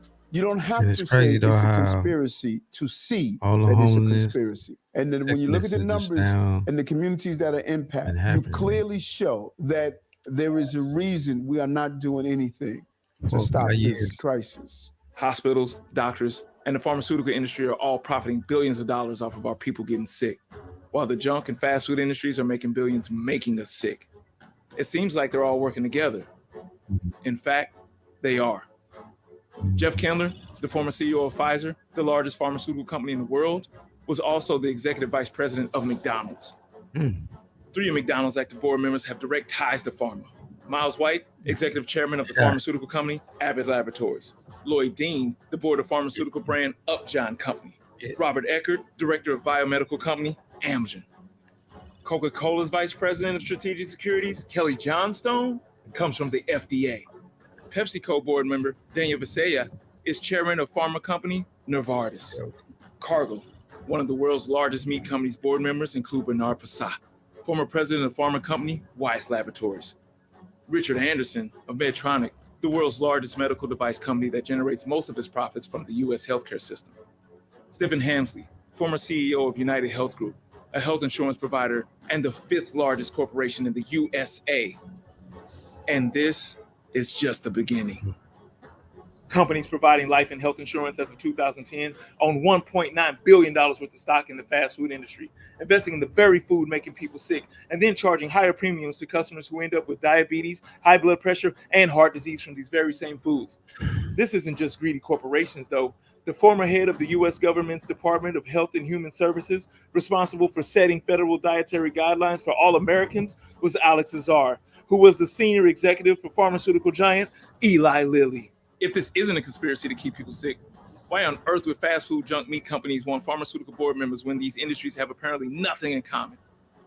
They want to keep us sick. It's like they're trying to kill us. True that.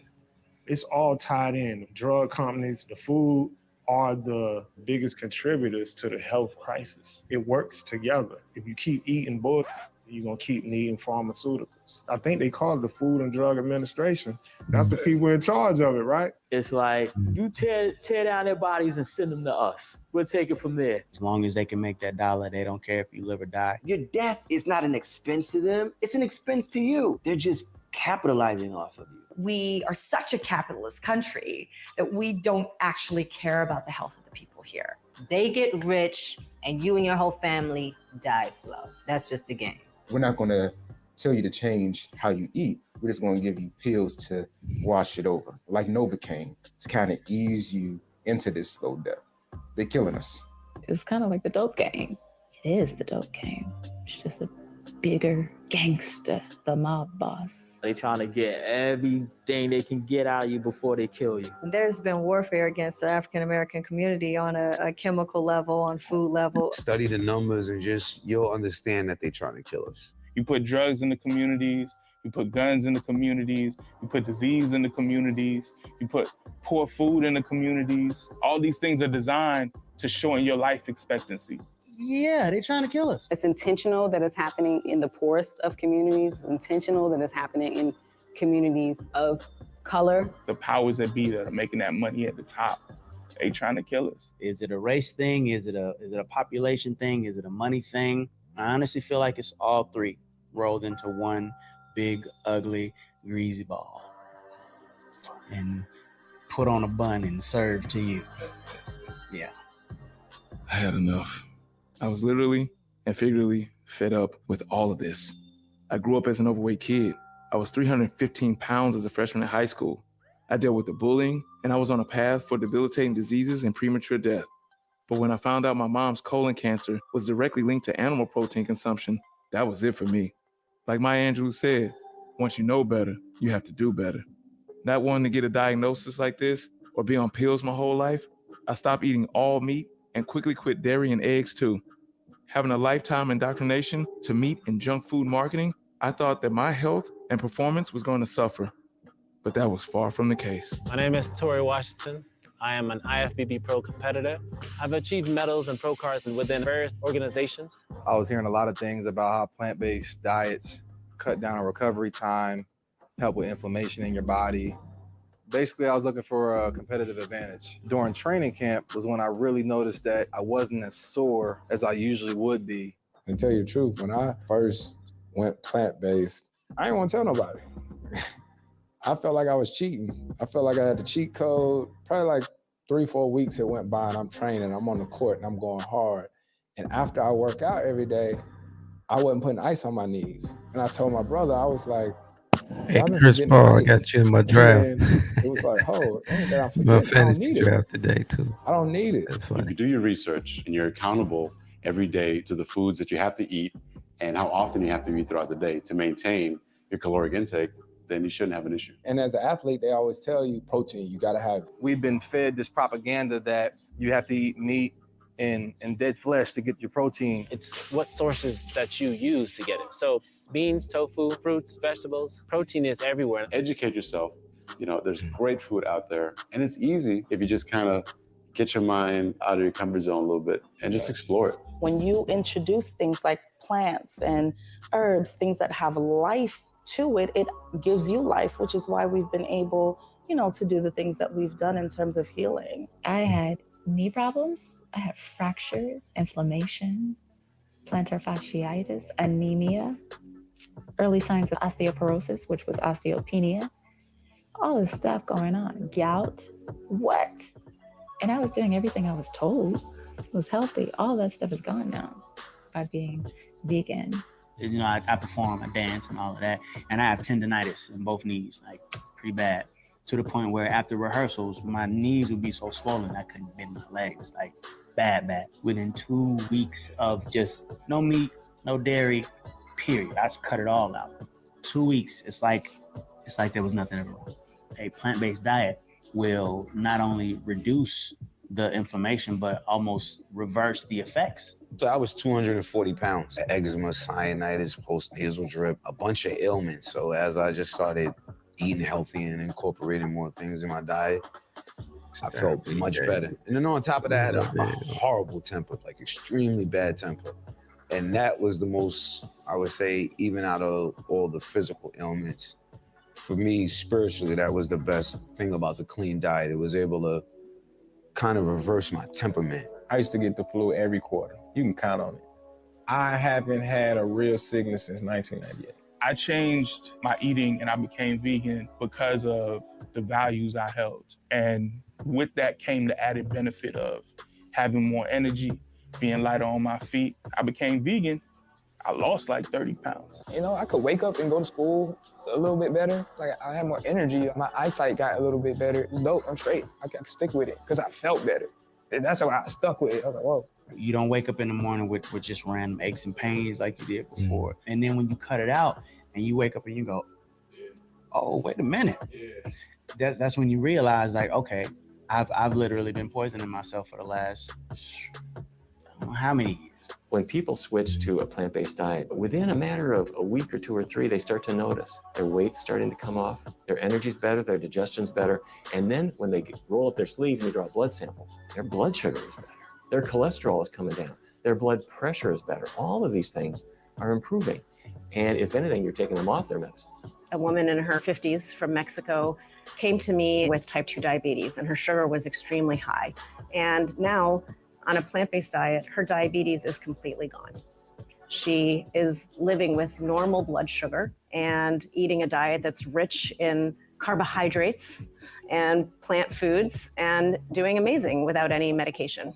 So I'm getting all the protein I need. I have all the energy that I need, but I don't have to deal with any of the negativity that comes with flesh digesting flesh. I was living a regular rap lifestyle, smoking weed all the time, getting drunk, stressed, frustrated, eating burgers and hot dogs and all this stuff, and woke up one morning with gout in my 20s in my leg. And long story short, I found out how my lifestyle contributed to that. And then I started just thinking about my uncles, you know, people in my family, everybody going through that same, and I wanted to break that cycle because, you know, my mom has diabetes.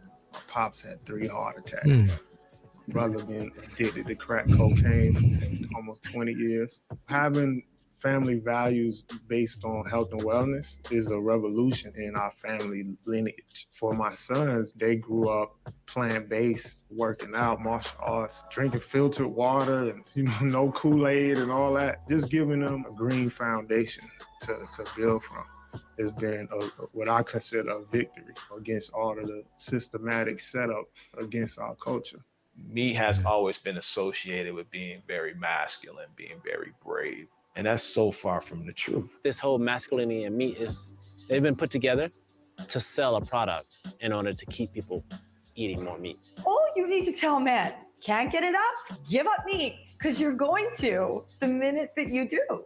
Being plant-based is the most exciting because when you discover something, you're so hyped. Because literally they make things that taste exactly like burgers, and it seems like it's only getting better. Historically, when you hear about vegan food, people always say, oh, that's nasty, that's too fresh, it don't have no seasoning, right? So when I created Slutty Vegan, it really came from the idea that I was hungry and I wanted some vegan comfort food. So the mission of Slutty Vegan is to really help people, especially people who look like me and you, to reimagine food. You come to Slutty Vegan for the experience. You notice now that more people, especially Black people, are transitioning to a more healthier lifestyle. I get so much gratitude from customers that come in that are not necessarily plant-based, because we are a plant-based restaurant, vegan. And for those people that come in and enjoy the food Like black and beans. rave about it, I get a lot of satisfaction. And for those people that ultimately transition. You can keep your culture. Absolutely. You can keep those same traditions, just change it up. And I think that's maybe a fear a lot of vegans is, I'm not going to be able to eat this anymore. Well, you shouldn't be eating it in the first place, right? When it comes to the Black families and tradition, they think they're going to lose something. They think, you're going to take away our tradition. No, it's not taking it away. We can still have every single thing because it's the celebration of food, right? We still do the same celebration. It's just the food that changes. Honey, I still have greens. I still have mac and cheese, pinto beans, cornbread, right? If I want some fake turkey, I'll put that out there too. Because it's my business. But actually, I'm giving you something. Maybe a couple extra years, maybe less pain, and maybe a new conversation for dinner. The reason I actually write cookbooks is I'm trying to improve us. I know what we are dealing with as a community. Let's do this together. Let's lock arms. Let's figure this out, in concert. On this journey, I met incredible people working to solve food justice issues, like veganic farmer Eugene Cook, building food production gardens in underserved communities in Atlanta. Vegan is a choice of highest nutrition, and again, of realizing that we all are living on the same planet. And most of us are going to eat what is convenient. What's more convenient than having food close to where you live? It's the fastest food you can get. It's the fastest food you can get, and to have fruit trees in your front yard is going to engender a better habit.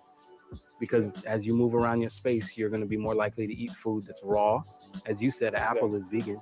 Because I was using food justice activism, really on the front line. And I was like, what? I needed to do more than just protest. I'm going to go here, I'm going to start growing some food, I'm going to get into schools, so I'm going to drop some music, I'm going to drop some seeds, show up, you know what I mean? So the whole idea around agronomy, permaculture in the urban communities is basically to lower the carbon emission, at the same time create cooperative economics and address some of those health disparities we already know. It was a scary time, and I just kept thinking, oh wow, all these businesses are going to shut down, and there's going to be all these people who need food. Why don't we combine that and help these plant-based restaurants could get that food and feed it to people in need? It'd be like this win-win-win because we help the people, help the restaurant, and help the planet. I met up with Benny Vegan, a business owner who's feeding kids healthy meals for free around the country. So about 6 years ago, we fed 100 kids in Compton, California. That's how I started it. We're gonna feed kids. It's a taco bowl. I want you to try that, man. I'm gonna give you something to take home, but I want you to try that. We welcomed everybody in, giving them goji berries, Brazil nuts. We made salads, we made smoothies. I was like, wow, this is a purpose. The goal is to just plant a seed. I really appreciate when people say, it's not Black people who need to change. We need to change. Yeah, we are the problem. Exactly. And we've set up this oppressive system. We have set up this nutrition desert, and we have to devote our lives to changing it. Society as a whole has to realize it's a problem that we all have to address. Healthy food. Why is that not a given? We said to ourselves, what do we put healthy vending machines in the schools? And every time we went to a school, we were like, man, y'all are poisoning these kids, man. Y'all are killing these kids. Let me get you the stats right now. You literally are killing these kids. What you gonna do about that? And we walked out of there with the contract. Our mission was trying to make kids healthy, right? And you would think everybody embraced it, but there are people standing in the way of that. We got a few other contracts, and then the soft drink company decided, they didn't really like that, right? When we first took 3 major schools, that was real money, and VP flew out and said, look, we're gonna destroy your company and come see you. He coming all honest with it. I was trying to hold back the punches, but yeah, they came like that. That's how they came for us. That's how the politics of just snuffing this stuff out happens. Food activist Paige Butler broke down for me the misconception that eating healthy and plant-based had to be expensive. Like a gallon of low fat is $3.99, and then a gallon over here is $2.99. So you're saving money, right? I wanted to point out some of the savings that you can grab with frozen fruit. Frozen fruit, you're saving money and you're not compromising on freshness because they're frozen at the peak of freshness. This is easy to throw in a smoothie. You can defrost these. These are a snack. Huge money saving tip for fruits and for veggies. That's $2.19. Yeah. This serves 2, and how many does this serve? About 50 servings. About 50 servings. And you just throw in some beans. Like, don't tell me this is expensive. When you're eating plant-based, it's a savings in itself because you just are passing all of this. And the bulk of your spending is normally on animal products for the most part. Like, a lot of people always say that, you know, plant-based meat, it's more expensive, but here you go, $4.99, $7.99, right? After learning all this information, how could I not change? Switching to a vegan diet changed my life. I felt a new vitality I hadn't experienced since I was a kid. My performance in the gym increased, and I put on muscle in a whole new way. At 43 years old, I feel younger now than I did at 23. Beyond all the personal benefits from switching my lifestyle, I couldn't help but imagine what the world would look like if we all ate this way. Because this system doesn't just affect Black people. We could take the power back from these greedy corporations and reclaim our health and communities. The billions of dollars we collectively spend on healthcare could stay in our families and build generational wealth. Half of the world's grain, which is now fed to livestock, could instead feed the 800 million starving and malnourished people around the planet. We could reverse climate change by getting rid of animal agriculture entirely and allow forests to grow back. We could prevent new pandemics from emerging from the factory farms. We could stop industries from polluting our air, water, land, and food. We could literally save the world and ourselves. I know it may seem hard, but I can tell you that as a Black man surviving in America, going vegan doesn't even come close to the hardest thing I've ever done. I know the systemic changes need to happen in our policies and laws, but we can't wait on the government. Most of us can start today with our food. It's time to heal our communities and families and take our power back. Revolution looks like people making better choices. Revolution looks like laws changing. Revolution looks like power being distributed in fair, equitable ways. It's just really power in the hands of the people, ultimately, instead of we are suffering or fearful of power. So we recognize our own power and we exercise it. We can take power by pushing stuff that's sustainable for ourselves and for our lives and for our families. You have to come to the realization that this is what you really want to do. Because once you come to the realization, it only takes one day. When you come to that realization, when you're ready to stop, you will. Food we eat is our entire existence. It's all of us. It's every part of us. We have to question an economic system that exploits people, that exploits the planet, that exploits animals. You know, it's just like. So if enough people start demanding healthier foods, that's what you'll find. And that's already happening. We're saying no more. We're not going to fall prey to the system. I'm not going to buy your garbage food, which means I'm not going to end up on your garbage pharmaceuticals, which means I'm not going to end up in your hospital and on dialysis and making you millions of dollars for the rest of my shortened life. There's so many vices at play all the time. And if we could change our mindset, we could be more responsible, not for the sake of being more responsible to appease somebody, but for the sake of uplifting ourselves. Again, it's our duty and responsibility. And especially as a woman, I feel like we're the first teachers, we're the first doctors, we're the first healers are supposed to be. One way to fight systemic racism by saying, you know what, I'm not eating your chicken, I'm not eating your beef, I'm not eating your cheese, I am out of this. If enough awareness can be brought to our society as a whole, things can happen. You know, we owe it to our babies and our children to bring them up the right way and teach them good habits and not saddle them with all of this baggage that we ourselves are trying to get rid of. Just start getting plants in your life, man. And start just knowing what you're putting in your body. Just start knowing. If I can do it, you can do it. anybody can do it. That's why I like Pac's quote, like, let's change the way we eat, let's change the way we live, and let's change the way we treat each other. The only thing that we can do to change this is we have to start caring by giving people the information that they need. No one can do it better than the hip hop generation. All they need is one mic. The same song and dance all around this country. It's so clear to see they heartless plans. It's all a scam. They can't afford to give us all a chance. All right, y'all. Salute.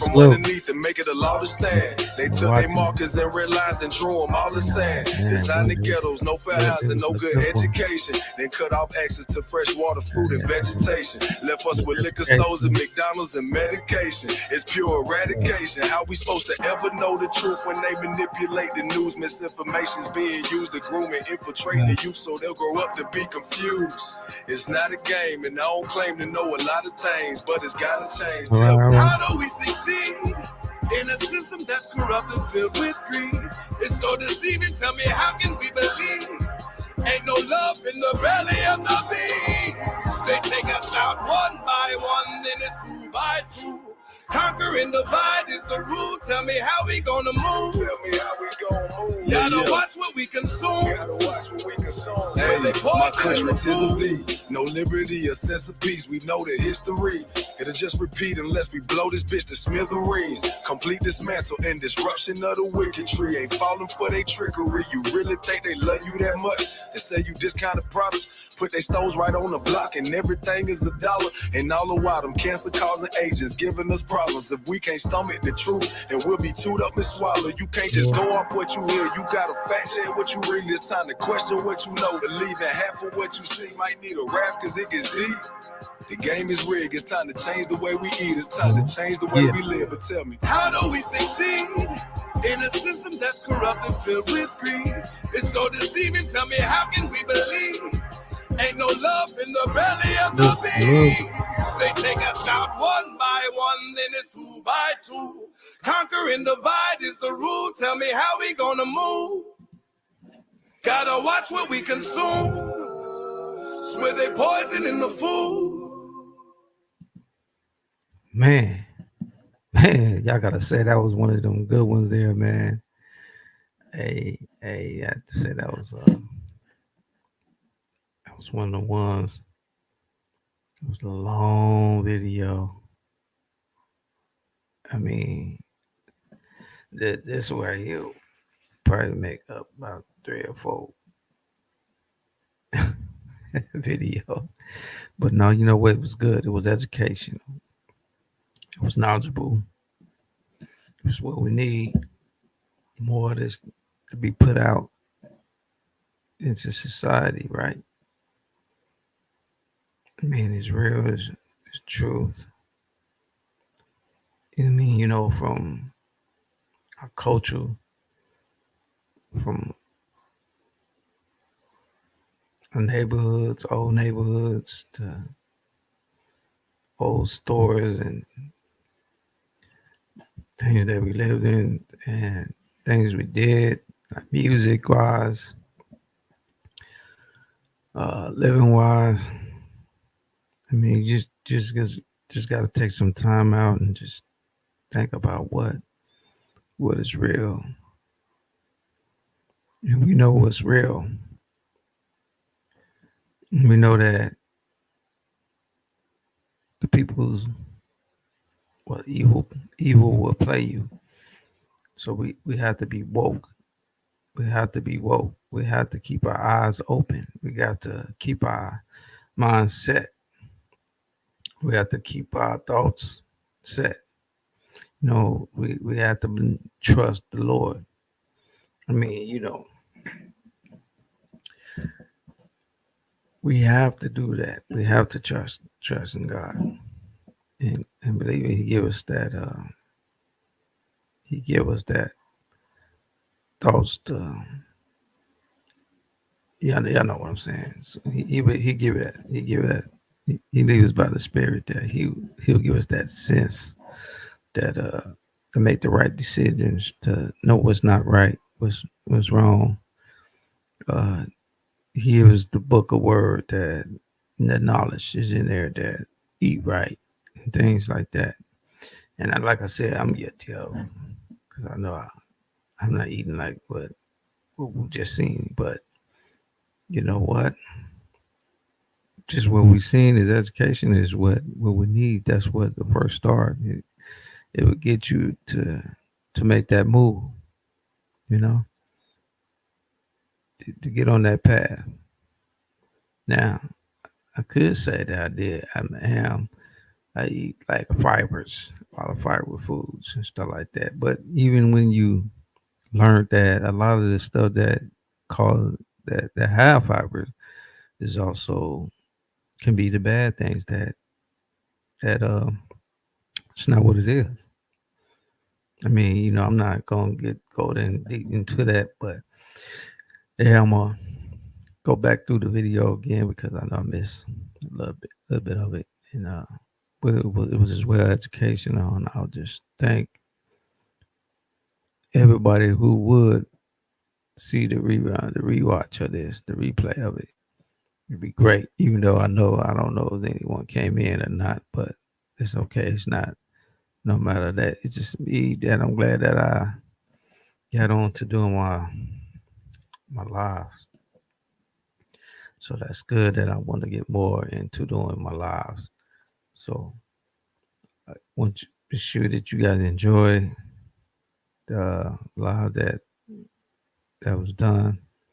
Appreciate you. Watch it, like, subscribe, and comment on it.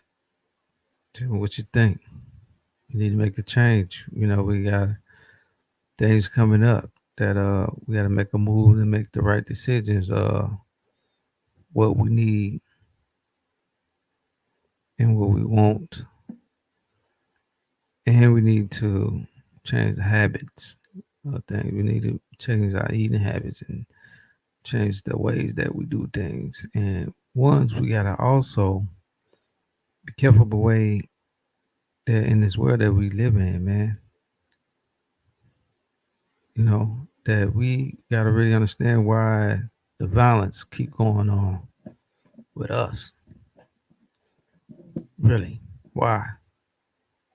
It don't make no sense that we ones keep killing ourselves, and we helping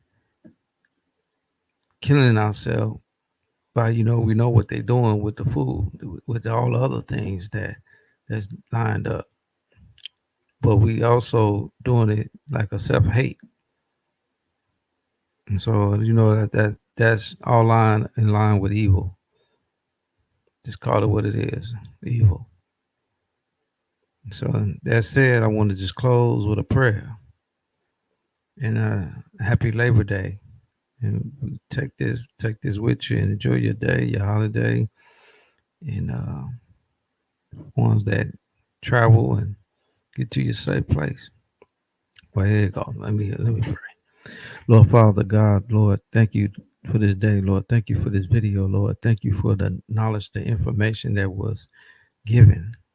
Thanks for all the things, Lord, that educational on the side of we need to know that in our culture, Lord, that you can guide us to a right way.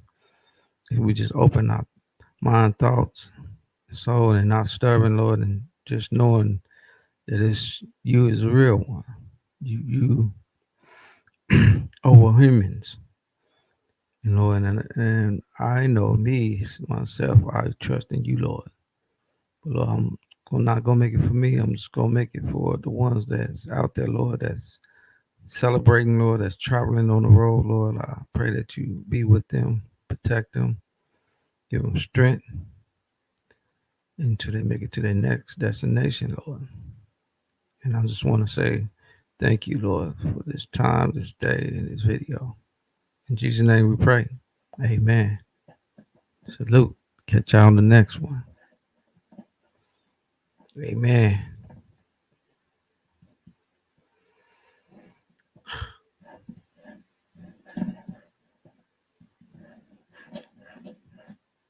That was a long video, man.